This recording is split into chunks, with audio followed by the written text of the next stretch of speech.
Le plan national d'action 2018-2023 sur le loup tient compte de la dernière expertise scientifique collective du Muséum national d'histoire naturelle, présidé par M. Lemahou. Elle a pour ambition d'atteindre le seuil de viabilité fixé à 500 loups. Cette expertise explique que la population de loups français fait partie intégrante de la population transfrontalière, en lien avec celle des Apennins, c'est-à-dire du centre de l'Italie. Dans la liste rouge des espèces menacées en France, document officiel, fait par l'UICN, le Muséum et l'ONCFS, il est expliqué aussi que l'espèce loup gris fait partie des 9 espèces vulnérables. C'est le signe VU en jaune. Il y a aussi en France 4 espèces classées en danger, EN en orange, et 3 espèces classées danger critique, CR en rouge. Sur les 16 mammifères les plus menacés de France, 8, donc la moitié, sont des chauves-souris rares qui apparaissent aussi sur le classement mondial. Pour 2 d'entre elles, leur survie est plus que préoccupante, plus en danger que l'espèce loup gris. On voit bien sur le classement officiel de l'UICN que le loup apparaît au même niveau de préoccupation que le brochet, la lotte et le saumon, et que ça soit en France ou dans le monde. Étonnamment, en France, on peut pêcher le brochet et il n'existe pas de quota de pêche. Par contre, le vison, l'esturgeon, l'anguille, dont personne ne semble se préoccuper, sont au bord de l'extinction et ne font pourtant pas l'objet d'études aussi coûteuses que le loup ou de déclarations filmées et médiatiques de M. Hulot. M. Hulot compare l'éléphant ou le lion, classés vulnérables mondialement, avec le loup, qui ne sont absolument pas sur le même niveau de préoccupation mondiale. L'espèce loup n'est même pas classée menacée au niveau mondial. On peut comprendre M. Hulot qui s'inquiète plus du devenir des loups que celui des chauves-souris, c'est tellement plus porteur médiatiquement.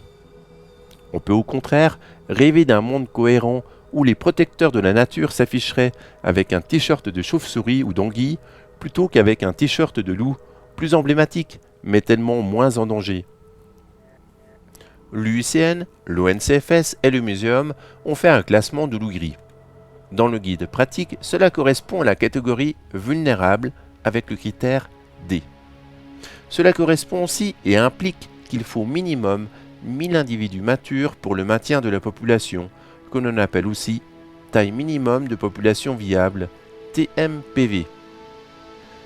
Les scientifiques sont unanimes pour dire qu'il faut 50 loups reproducteurs non apparentés pour éviter les problèmes génétiques, mais seulement à court terme, car au-delà de 25 générations, la consanguinité ne permet pas le maintien de l'espèce. Sur le long terme, pour la pérennisation de l'espèce, il faut donc minimum 500 individus différents en âge de se reproduire. Si l'on comptabilise les individus incompatibles, de même famille, trop vieux, etc., certains experts extrémistes, comme M. Lemahou, disent qu'il faut multiplier ce chiffre par 5, voire 10. D'autres experts estiment qu'il faut multiplier ce chiffre par 2 et certains, à l'opposé, estiment que 500 individus sont suffisants. L'UICN conclut ses études qu'il faut multiplier par 2, c'est-à-dire qu'il faut une population totale de 1000 loups pour atteindre la taille minimale de la population viable. Sachant que différentes documentations, comme l'étude récente du Muséum de 2017, dirigée par M. Lemahou, expliquent bien que la population de loups française fait partie intégrante de la population transfrontalière entre l'Italie et les pays du massif alpin.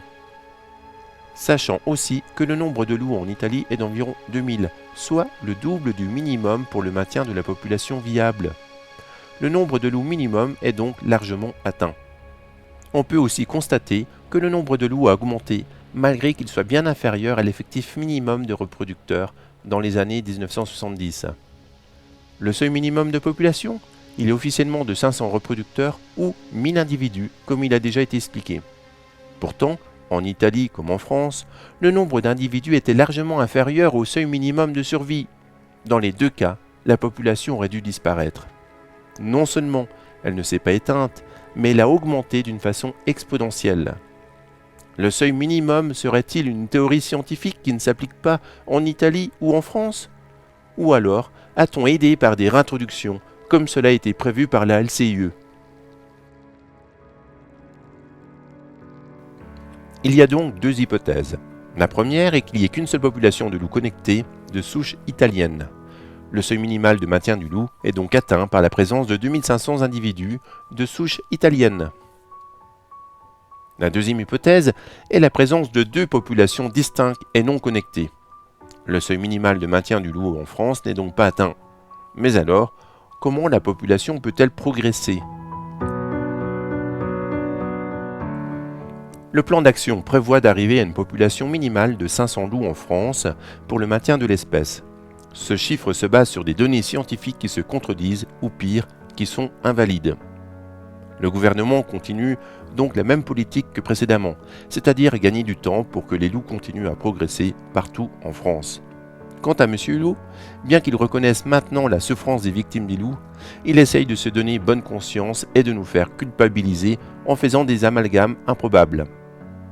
En tout cas, le collectif L113 est déterminé à faire apparaître une réalité que l'État et ses services s'entêtent à camoufler par des manipulations scientifiques et médiatiques.